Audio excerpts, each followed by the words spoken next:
to be active on the map, really wants to be playing towards those lanes, getting those kills online as quickly as they can, and hoping that those break points that make those champions relevant around the mid-game is going to be their saving grace. Let's go into the Rift then for game number 2. Bliss, as it stands, have that one win, one step closer to locking out on the outright second place, whereas for Antic, whilst it wouldn't change their placings, would certainly allow them to say, all right, there's still a lot left in the tank.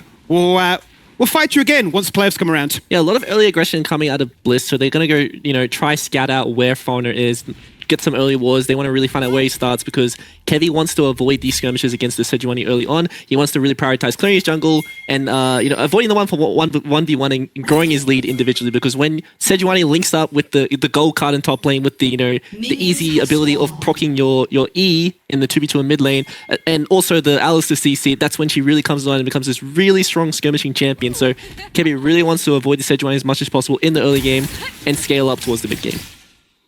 Let's see now what the focus will be for Bliss, and I suppose more so for Antic then, with all those options for Foreigner.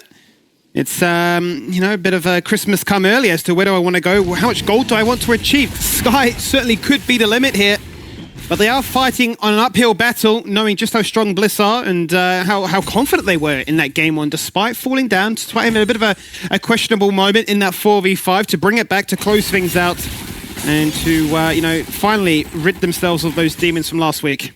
Yeah, we do see the first strike coming out of Harry this game. He recognizes that he doesn't need the fleet in his 1v1. His lane is completely free in the early game. And, after first base, if he does want to go for those tabbies, as we see a lot of Corkies do, because they want to bridge that scaling point and be able to get to their Triforce as safely as possible, he's going to be getting a bit of extra access to some gold in the early game to really snowball his build that extra bit faster. Speaking of snowballing, look how well Harry once again is doing. It is to be expected to a degree right into this matchup, especially in those early few levels. The Yoni does need a little bit of time on his side to make sure that he can step up to the wave, can at least be aggressive and trade back and not allow the Corki to have so much freedom to do as they please. And I'm sure we'll be keeping an eye on that, but as it stands, I'm sure bot lane will be once again the major focus, as Eladoric not looking for too much more than just a bit of a bait. As Ray's incredibly aggressive, says, you know what?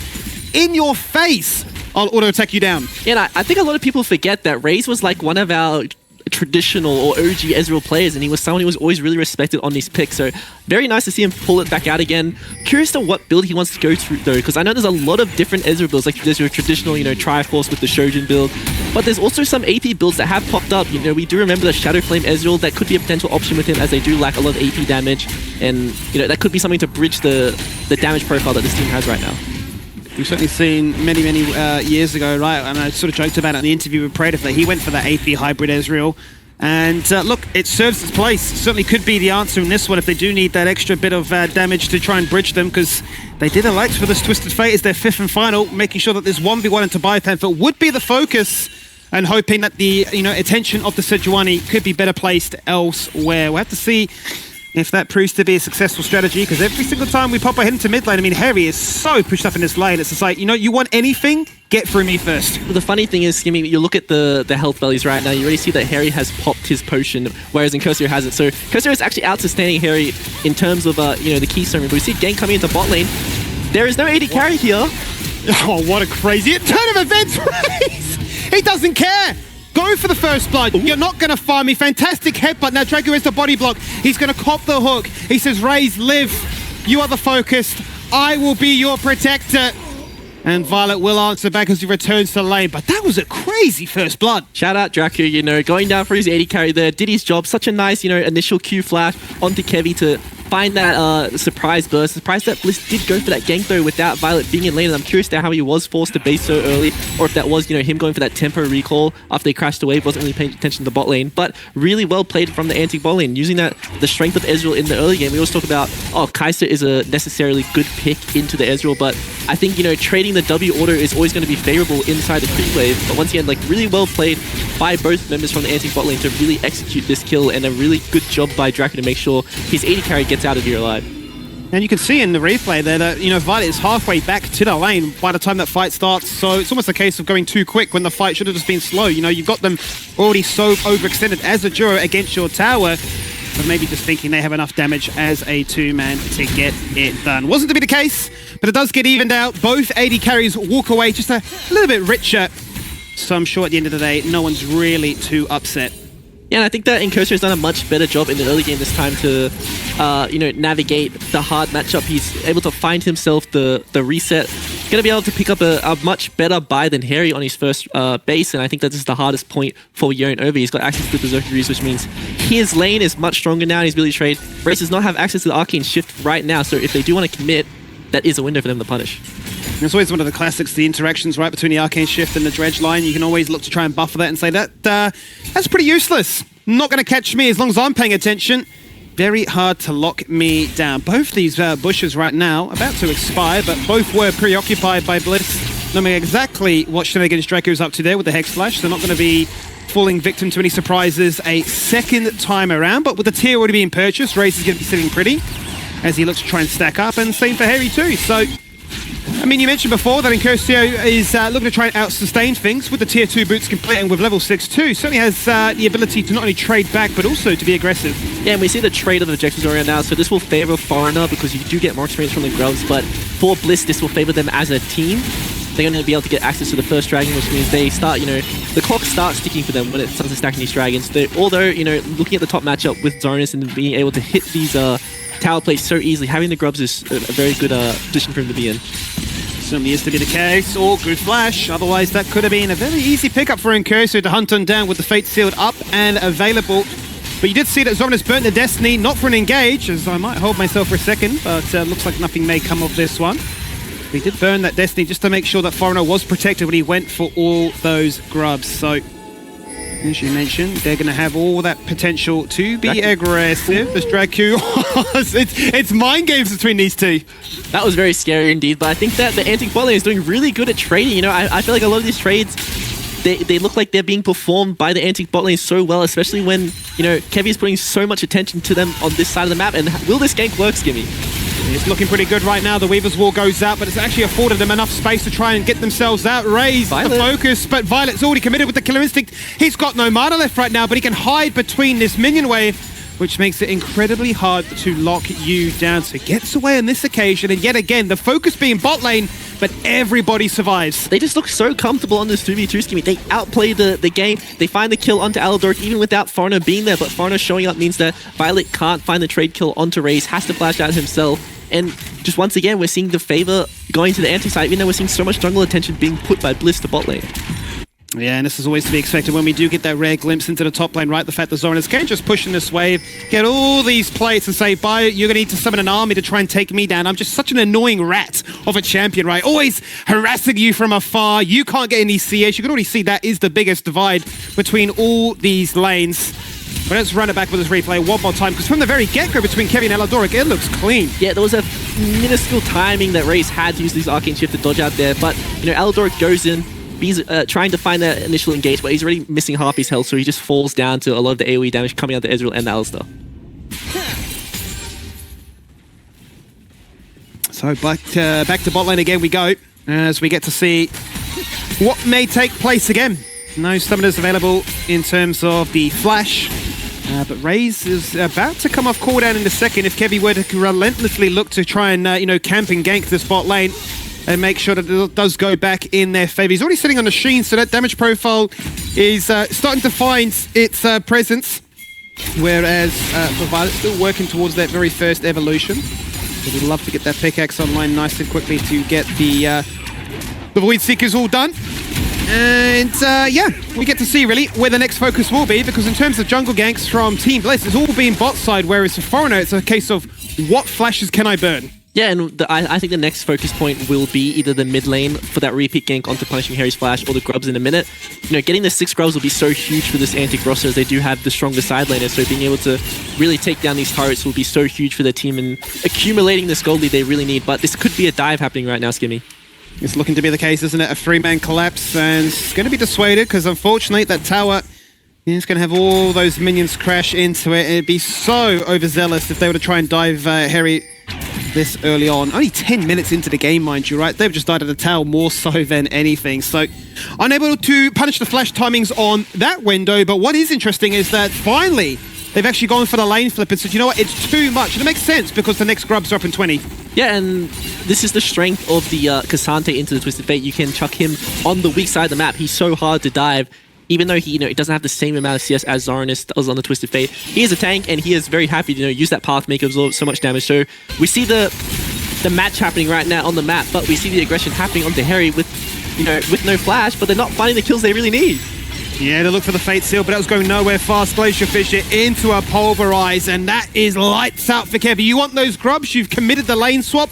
Not on our watch. So it may just be a case of Antic picking up all 6, and now the shoe's on the other foot because they'll have so much sieging potential. Yes, it's luxury for Bio to try and push in that wave and maybe get a tower in the process, but he's going to have to commit that TP now. There is no Zoranus. The fight's going to break out, and Cursu life-stealing off their camp, flashes in. The clone is already out, raised across the wall, bursting the ignite, but it's not enough to take him out. They're going to get 5 grubs, but they might lose the fight as a result of this one. Ray's weaving in the damage as a spell slinger from afar, but he can't commit. True Shot Barrage is there, Bio soaking it all up. And in the end, it's Kevin that says, watch this, the fight's not done yet. Yeah, and really, really nice by Bliss. They see that Zoranus has left, doesn't have access to the TP, already committed the Destiny for the initial kill, so he's reset, he's gone to bot side. And, Harry's going to carry that fight pretty much, get out of there, walk down the bot lane, use the TP to make sure that there is no trailing outside the map. So Team Bliss on the back foot find a really nice initial trade, and I think this is just a good job by Antic to good job by Bliss to recognize that they do have the numbers advantage here with the TP coming out of Bio. And Incursio rotating late here, and a really nice engage from Alador. Raze is instantly forced out of the fight by Violet, and he just can't do the damage he needs to make sure that this fight is being traded. And we see Cassante in these skirmishes and how strong he is with the all-out. That barrier certainly was the difference maker there. If that was a summoner heal, may not have been as lucky with that Grievous Wounds active. You can see that, Raze is strong, but you're that zoned out from being so low. Certainly don't get to showcase your true power potential. But no doubt Violet's going to be very happy about how that all turned out. Now sitting at 2-0-1, has the Kraken Slayer complete. Back to bot lane, looking for the headbutt pole. Locked down Harry, and the passive auto attack gets it done as well. Draco getting so low, he has no ultimate. He can't tank much more than this. No way! Harry gets 2 on the tower dive. Yeah, very effortless for Harry there. Gets dived on, gets the easy double kill, and I think the main point of this is that there's so much pressure on the mid lane right now, and they might look for this dive on the Raze if they feel comfortable, but Foreigner being in the back pocket means it's going to be a bit scary for Bliss if they do want to go for this. Oh, look how annoying that poke is with those Void Seekers, right? Effortless for Violet to lock down Raze and say, look, we could have dived you, but we might just poke you out. Good luck trying to deal with this one. The True Shot Barrage used in retaliation, but it's not enough because Violet is steadily pulling away, up by 30 CS as well. And that crit scaling is going to be a bit of a menace if he decides to go all in on that direction. So the ganking squad turns from bot into mid and then looks at top lane and says, you know what? Next on your menu, shut down Incursio and make sure that Zione is not an issue. Yeah, he smelt something. He was leaving his turret initially, but just not in time. They're already on the front foot. We get to see the combination of that CC paired with the amount of damage coming out of Kevy right now. Already has his illusions completed. Gonna stack up the Dark Seal as well, and he's so strong right now. Scaling onto this game, though, we do look at his counterpart in Foreigner, and we get to see the Zeke's completed, and I think this is one of the newer items we get to see a lot of these tanks build. It's just a really nice utility item, it provides you armor and magic resist, which is hard to find on items in the early game, and it's so cheap. The AoE slow is so impactful as well, and Harry with no flash could be in trouble right now. With the moves, he jukes out that Glacial Fissure, but can he juke out all the CC that comes in thereafter? The depth charge is good. It locks in place one, but Kevy surfs across into the bot lane and says with the assistance of this tower, it might be deja vu. We might turn things around again. Violet then explodes into action with that Killer Instinct. And the mobility tally, it's just too much to answer. Yeah, and this is just the numbers advantage that Bliss has. They have 4 members on the bot side, you only have 3. They're always going to win that. But, the other side of the map, there is farm being put on the correct members. Finally, Incursio gets a bit of breathing room, going to be able to push out a wave. Hopefully finds his Blade of the Rune King as soon as possible, because look at his counterpart in Harry. Triforce is already completed. The buildings of the Buren Manor are coming along, and I think this might have just been a bit of an overextension from Antic. It takes too long to kill this Gorky, honestly. There's just not a lot of damage coming out of them right now, and this might be the fact that they are so one-dimensional when it comes to their damage profile. It's just a bit too much attack damage.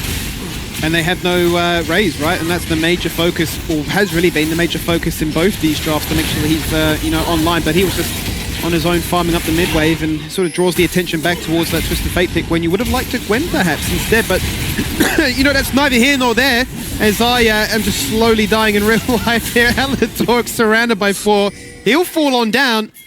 And with the Herald up and available, it's actually perfect timing for Antic to move over. And this is the strength of the Twisted Fate. You know, there are, like, unfortunately you do, you know, have a lot of AD on your team, but Twisted Fate will win his 1v1, will be able to push out and group and use his Destiny to pick off members who are split like that. And if Kevin and Aldork are walking in as two, they're always going to find themselves outnumbered when matched by Foreigner, Dracu plus Zoranus, and just be able to drop a gold card on top of Kevy's head means he will die if he's out of position, as we see that, you know, Aldork has to fall down to make sure Kevy gets out of there safely.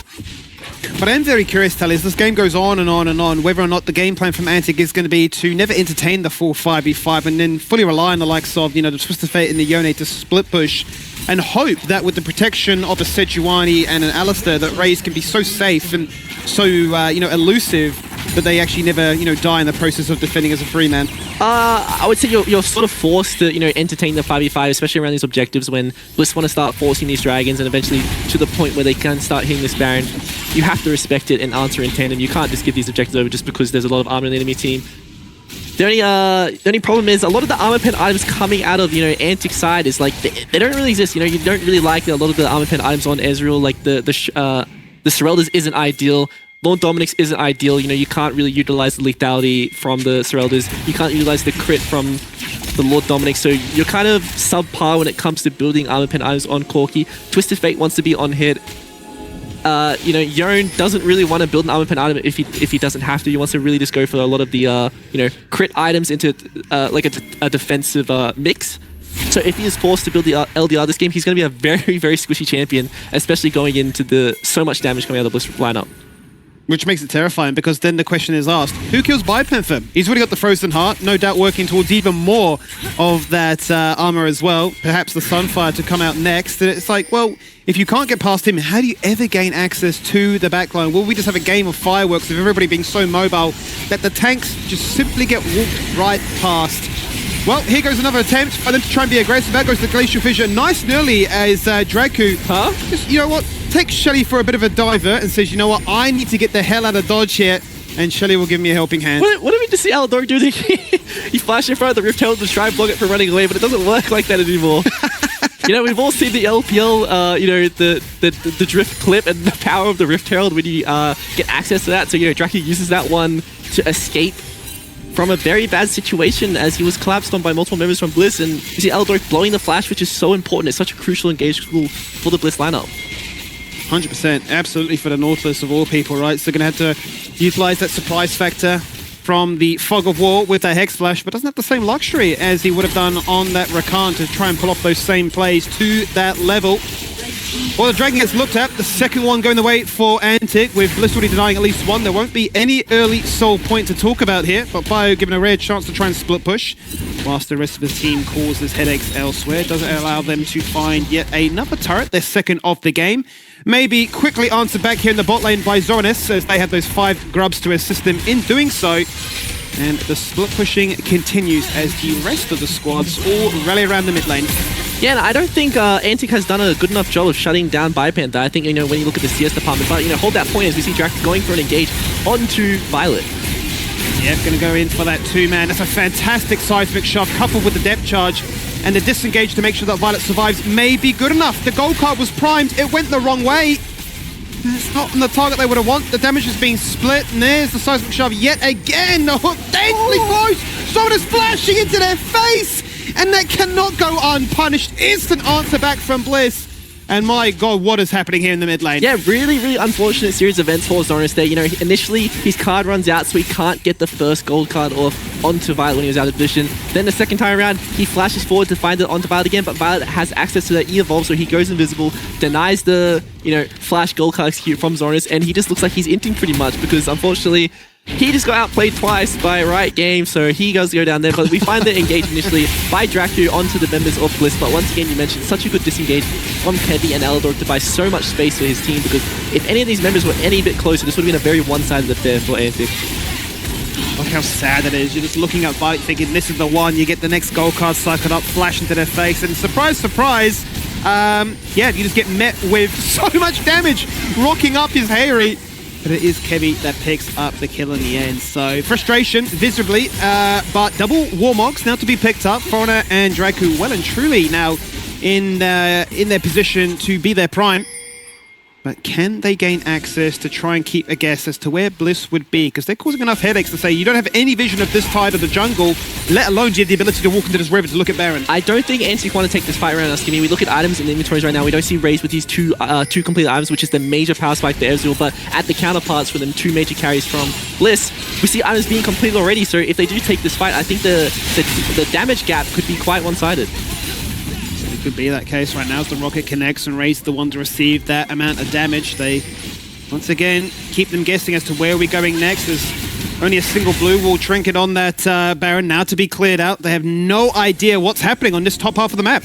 Yeah, they're very, very afraid to face check, but you know, when they see Violet on the wave, they know that the Baron threat just doesn't really exist. So I think that as long as they keep track of him, they're major Baron DPS member, so if they keep track of him, they shouldn't feel too worried. It's going to be a dance continuing to happen, but if they do want to face check, Dracu and Foreigner can commit, they can survive the initial engage. Dracu has access to the flash and the unbreakable will, so if they really, really feel pressure to check the Baron, they have the tools to. They certainly do. If they can rely upon somebody to try and get the ball rolling, certainly Dracu has proven time and time again to rise to that occasion. No need to panic just yet, though.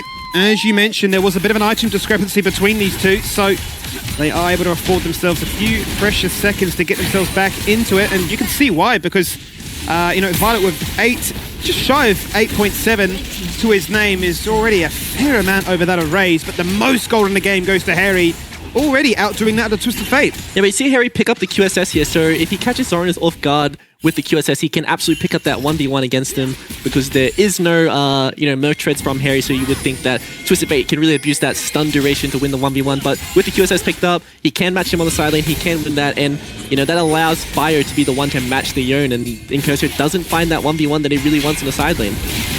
To be the case, as the Weaver's Wall once again primed and ready to go in the mid lane. A one-man depth charge. Kevy comes along and says, oh, there's a side shove again, but does he die as a result? This one, the minefield looks good in isolation, but not to be the case.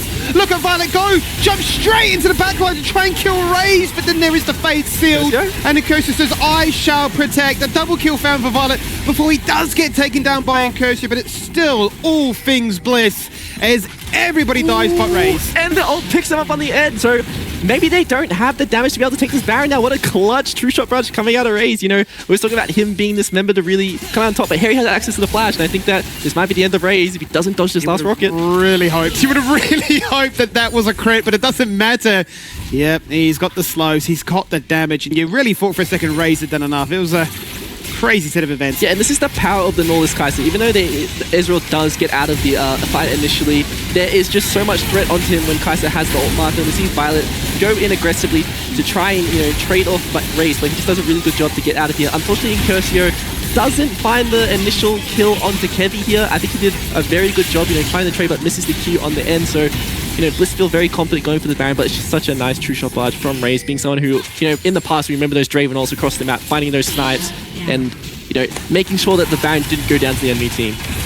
Over again, as you say, delays that potential power point that would have really put Bliss in control. And this does feel like a much closer affair, right? It's not really felt like we've ever hit a point where it was up by the crazy margins we found in game one. It's only up by, what, a couple of thousands. You know, it's working its way towards potentially 3, but still, Cigar keeping this one close. They've definitely got the aggressive tools to make sure they can try and punish anybody that's caught out of position. And there it is. Gold card met with the Glacial Fissure. Cleanse Bird and Zonas dead. Unfortunately, he cannot do it all on his own as a Twisted Fate. There goes Viper going all out, locking in place Dracu. And the rest of Antic have to scurry back to their mid-tier 2. And see, I mean, I'm going to say it, the Twisted Fate is quite useless this game. You know, wasn't able to generate the lead he really needed. Bio did a really good job of absorbing so much pressure, and now we hit the mid-game. The Twisted Fate doesn't really offer anything because so many other members, you know, have Merc treads, have that tenacity to navigate the gold card that he has. And, you know, the cleanse on Violet means if they overextend, there is no kill threat onto him anyway. So a lot of this pressure that the Twisted Fate would bring from creating numbers advantage is just non-existent right now. Not existent at all. Bit of a Hail Mary there from the likes of both Incursio as well as Foreigner, but really well defended by Bliss to prevent them finding any access into that pivotal. So they will pick up the Baron. Run it back with this replay again, because it all starts with them looking to say, we've called out Violet, but the cleanse, and then the isolated 1v1. Yeah, this is just an overextension from Antic. They should recognize the moment Violet flashes out the fight, they should, you know, turn back to the rest of the team and play together as a unit, because, you know, overcommitting to someone who has flashing cleanse and the kill instinct, Violet can self-kill at that point. He is going to win the 1v1s, especially against the Twisted Fate. So he is very happy with how that fight turned out for him. But is this the beginning of the end now, is the question, really? Because you mentioned that Zornis hasn't been able to come online. Raze is still very much behind in tandem to what Violet has to offer. And this is a 4-man attempt to shut down Biopanther. He is a raid boss. Takes a long time to take him down, given that he's all about the armor stacking. The base. And it just allows Bliss to do as they please. Do we push mid? Do we look at top? Do we take anything? They just feel very pressured to make a play, because if this is going to be a 3-lane standard defense from Antic, they will lose their towers. So taking down Biopanther allows, you know, Zornis to be in the side lane and create some pressure, which means that Bliss have to respect that and reset. Really good by to get the wave though, so there is no initial trade on the turret. If Zornis does decide to stay around, he will fall down to the collapsing members of Bliss, especially Kevy with his ult right now. He's available. It's no Destiny. He does have the flash. I don't really time that one as to do I need to use it for the seismic sharp. He just says, you know what, I'll elect for that 1v1. Surrounded by 4. You know what, I'll just dive for 40 seconds and we'll run it back on more favorable conditions. And nothing to be done yet though, our Antic. They're still going to be fighting into a team inspired by the Baron. And it's almost like we need to fight our way out of any situation.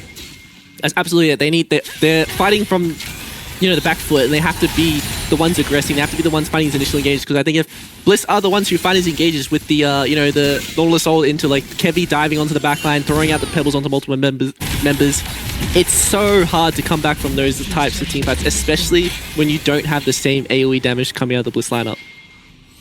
Well, all 6 outer turrets have now been taken. There's only one place to try and find Antic now, and that is them stuck inside their base. Everybody's decided to group up in the mid lane to attempt to assault that siege. In jumps Curso. He's 40 spotted the angle there with the Fate Seal, but he dies before the slingshot can take him down back. The minefield is just so good, and the shove that much better. Double fan by Harry. Into the backline goes Violet. He's had enough. The hook is not going to connect. The flash is perfect, but CD after CD, they just get it done. And Bliss have just made this series look effortless. Yeah, we see Bliss going for these very standard, stable style comps, you know, very multiple ways to attack the game, and then we look at the counterparts of Antic, and it was just a lot of, you know, room for error. And I think that, you know, drafting such a one-dimensional, you know, team comp style where you have so much attack damage, especially into one of the best tank players Oceania has ever known, is always going to be a mistake skinning. Certainly is to be a mistake, and that is a fantastic outcome for Bliss here.